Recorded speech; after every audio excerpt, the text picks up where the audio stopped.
Principal, Monsieur le député de Beauharnois. Principal. Merci, M. le Président. La semaine dernière, on questionnait la ministre du Travail afin de savoir à quel moment elle allait agir dans le dossier des entreprises de Tony Accurso. Je vous rappelle, M. le Président, Construction Louisbourg, 15 millions de fausses dépenses camouflées par des fausses informations comptables. Simard-Baudry Construction, 3,5 millions de dépenses fictives et camouflées par des fausses factures. Il n'y a que notre gouvernement libéral qui n'a encore rien fait. La ministre avait promis d'agir dans 45 jours, ça fait 118 jours aujourd'hui. Elle nous disait, quand on est coupable, on est coupable. Quand on est coupable, M. le Président, pourquoi sur la planète libérale, il ne se passe rien? Pourquoi les entreprises de Tony Accurso bénéficient-elles d'un tel laxisme de la part du gouvernement? Madame la ministre du Travail. Merci, Monsieur le Président. Monsieur le Président, j'ai indiqué en cette Chambre la semaine passée, j'ai eu l'occasion de le faire également avec les médias, le député le sait fort bien. La Régie du bâtiment ont des inspecteurs et c'est un tribunal quasi-judiciaire. Hier, j'ai indiqué que j'avais beaucoup de respect pour nos institutions. J'en ai également pour les composantes qui sont dans le ministère du Travail et il est évident que je ne tiens pas à m'ingérer dans la décision qui sera prise par les gens de la Régie du bâtiment. Je crois qu'on doit leur laisser faire leur travail. Par contre, je réitère ce que j'ai dit sur la place publique et je vais le dire tant que je serai en poste, il n'y a aucune raison pour que les gens se ferment les yeux lorsqu'une entreprise se rend coupable de fraude, de malversation, de corruption, de collusion, que ce soit un propriétaire d'entreprise, que ce soit les entreprises. Notre gouvernement, nous sommes dans un processus où nous dénonçons sur la place publique. Nous avons pris les bonnes actions et nous allons continuer de faire notre travail, Monsieur le Président, n'en déplaise le député. Première complémentaire, Monsieur le député de Beauharnois.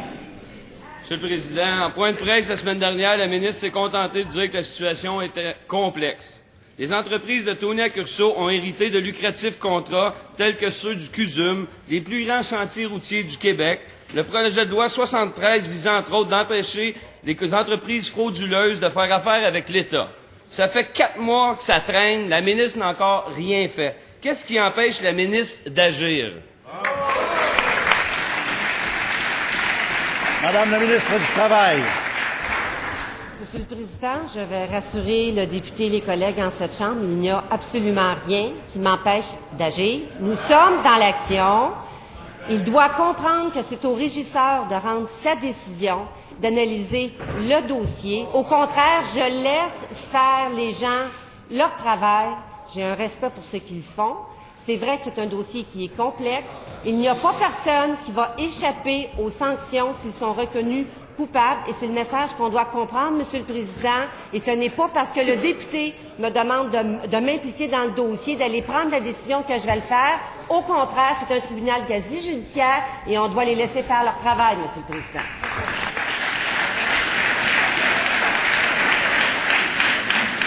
En deuxième complémentaire, Monsieur le député de Beauharnois.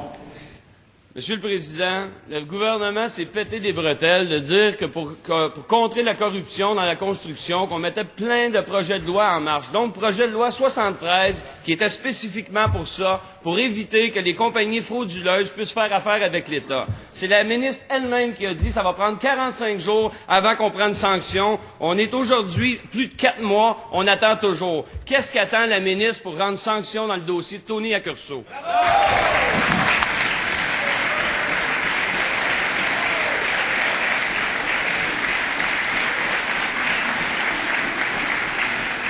Madame la ministre du Travail.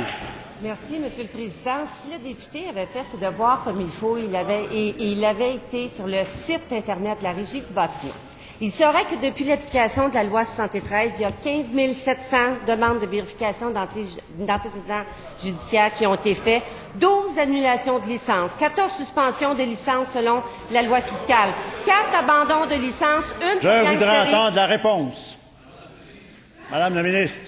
Monsieur le Président, une pour gangsterisme, une autre pour fraude envers le gouvernement, un refus de délivrance de licence, 45 émissions de licence restreintes.